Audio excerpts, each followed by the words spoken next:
ते नाहीत घरात. नाहीत? कुठे गेलेत? ते नवस पूर्ण करायला गेलेत.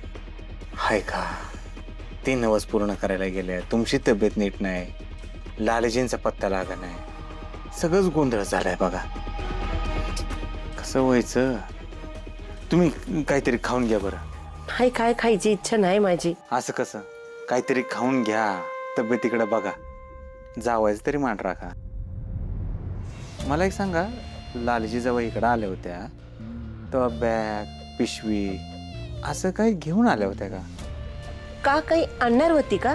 नाही म्हणजे तुमच्यावर जेव्हा हल्ला झाला बघायला जेव्हा आलतं त्या इकडं तेव्हा ती बॅग पिशवी काहीतरी घेऊन आले असेल, इथंच राहिलं असेल, तुमच्याही लक्षात नाही त्यांच्याही लक्षात नाही, असं काही झालंय का? म्हणजे तुमच्या नकळतपणे ते इथं ठेवून गेले असेल. नाही, असं काही नाही. नीट आठवून बघा बरं. मला चांगलं आठवतंय, काहीच आणलं नव्हतं. म्हणजे हिला काहीच माहिती नाहीये. कदाचित तिने हिला न सांगता घरात पैशांची बॅग लपवली असेल तर. तुम्ही एक काम करा, खाऊन घ्या बरं, तब्येतीला काहीतरी खावा. खावा खावा. मी एक काम करतो, लालजींच्या रूम मध्ये जातो, बघतो तिथं काय गावतंय का, ज्याच्यामुळे आपल्याला लालजींपर्यंत पोहोचायला मदत होईल. बघू काय मिळतंय का. काय मी खाऊन घ्या ती.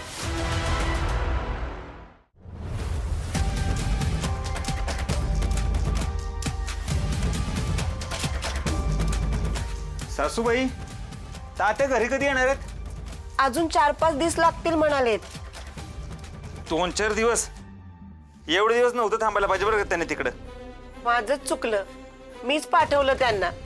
लालीच्या काळजीनं काय सुचत नव्हतं.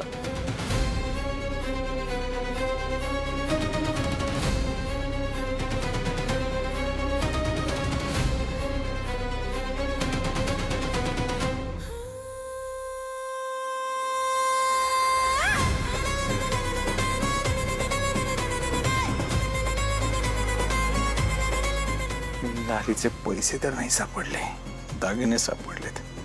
ते का सोडतोय मी? सापडलं का काही? नाही ना हो, सगळीकडे उडकलं, काहीच गावलं नाही.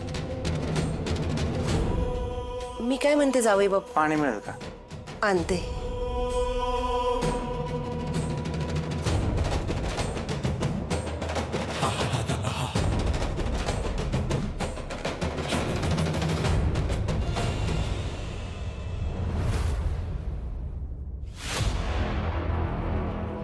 लाली गेली कुठे?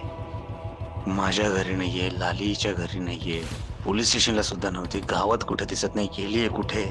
अशी कोणती जागा आहे जिथे तिने आसरा घेतला असेल? तिच्याकडे असणाऱ्या पैशांच्या जोरावर ती हॉटेलमध्ये राहू शकते,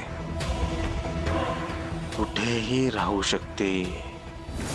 अरे हे कसं लक्षात नाही आलं माझ्या? ती नक्कीच एका हॉटेलमध्ये किंवा लॉजमध्ये थांबली असणार.